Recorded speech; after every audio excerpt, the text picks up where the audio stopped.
Hi everyone, Joey Reese here with the Practice Center, here to talk about what is mindfulness.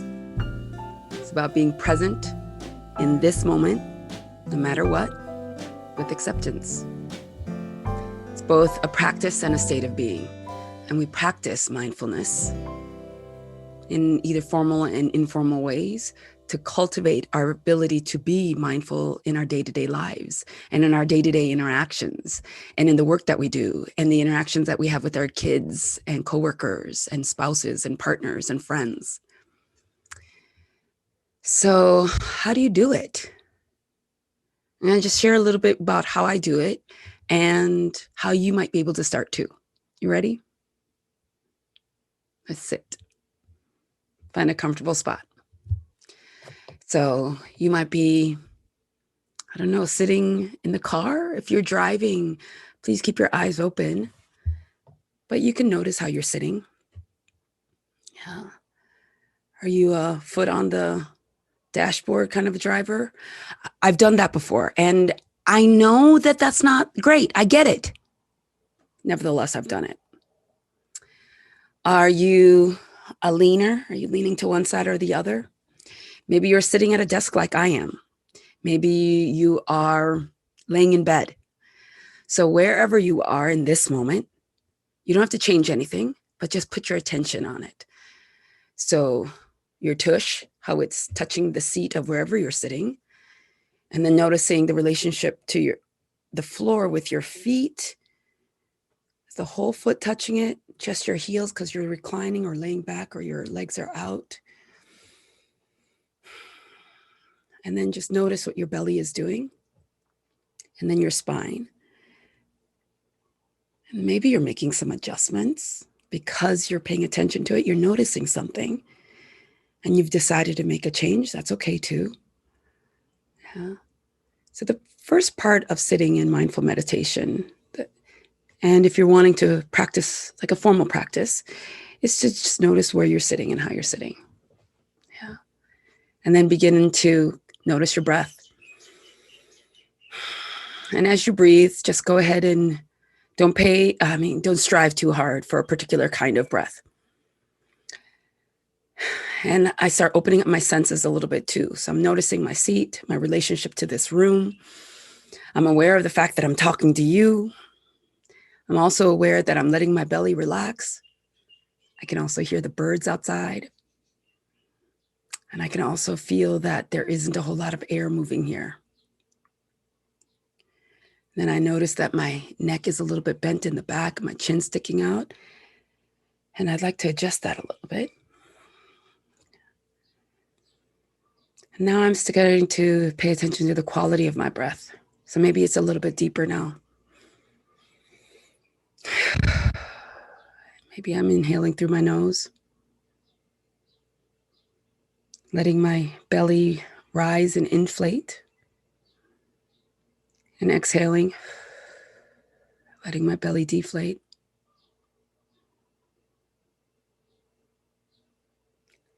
I'm going to just take a few breaths here. Deepen your breath. Just allowing your breath to be full and smooth.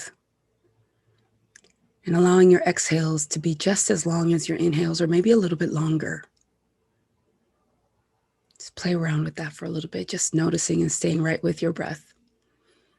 And notice any thoughts that come up that says you're doing it right or wrong, or does it seem weird or awkward, and just notice that thought and then come back to your breath.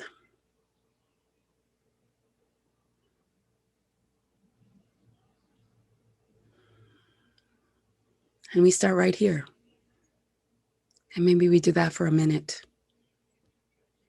And you can kind of gauge that by 5 to 6 slow, smooth, complete, full breaths.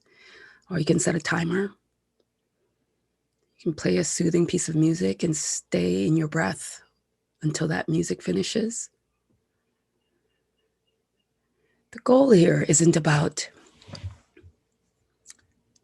doing it precisely. The goal is the willingness to sit and be with yourself no matter what, with acceptance in this moment. And then a curiosity and a willingness that goes inward and just observes and watches and is loving up on yourself. So when you hear those thoughts that might be a little bit judgmental, like giving yourself the permission to let that go, that's love. Willing to let the thoughts go and not chase it down a rabbit hole. That's how we find inner peace. So mindfulness as a practice is cultivating that, our ability to sit. And some days it's going to be peaceful, and other days it's going to be filled with distraction, right? It might be too hot. Your seat might not be comfortable. Your kids might be yelling. There might be excessive construction noise outside. When we're practicing formal meditation, it's we sit no matter what. Yeah, so allowing those distractions to be distractions and not getting pulled into a rabbit hole by them. So noticing the construction noise and coming back to breath. And allowing yourself to be fully in that moment in your body, you yourself grounded in your senses, and not getting pulled into the chatter of what is right or wrong out there. So we sit and we cultivate that minute by minute, and we're working up to possibly 20 minutes, maybe an hour, I don't know. I work towards 20 minutes.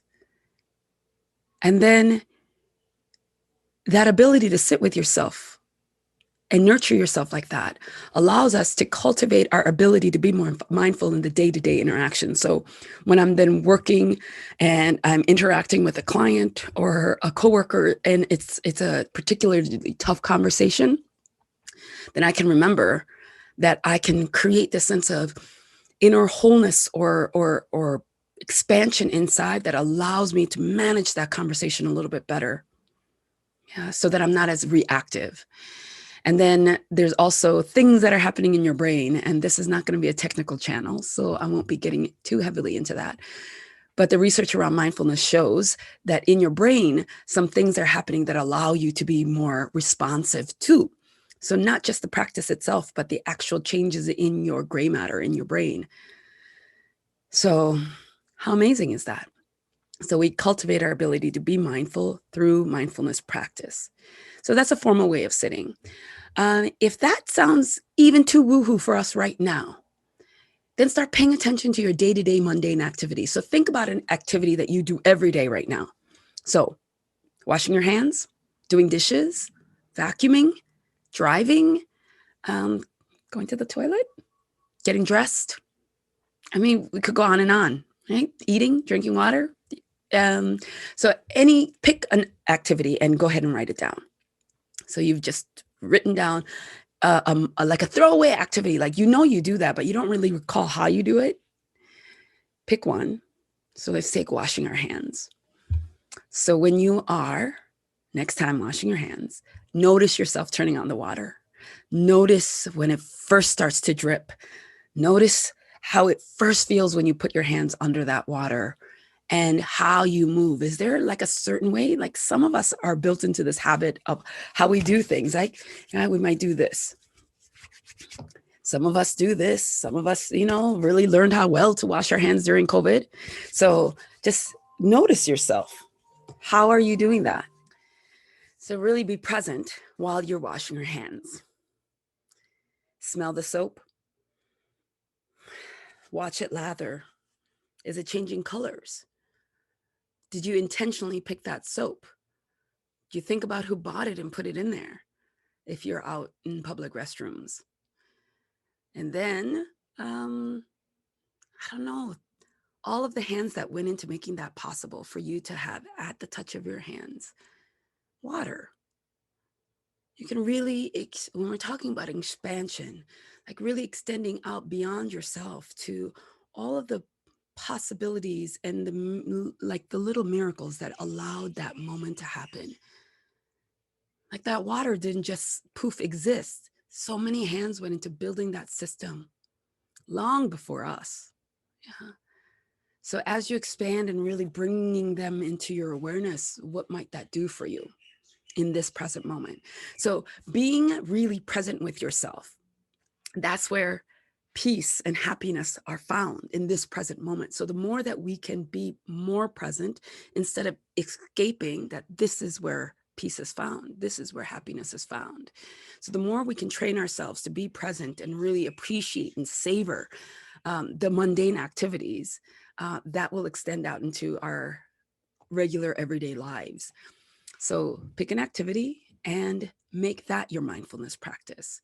It doesn't have to be this, course that you take for thousands of dollars and retreats that you go to, or a certain research paper that you have to write before you do it. Just do it. So today, commit to sitting for 1 minute after this video.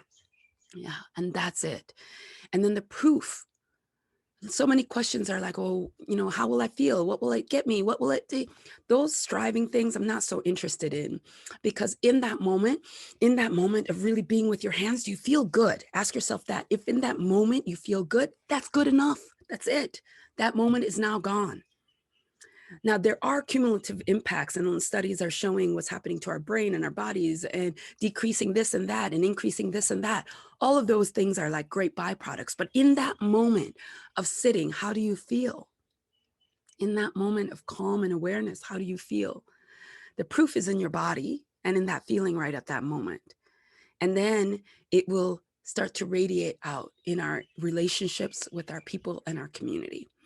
So be aware and curious of yourself as you sit and practice, because consistency is king. Consistency.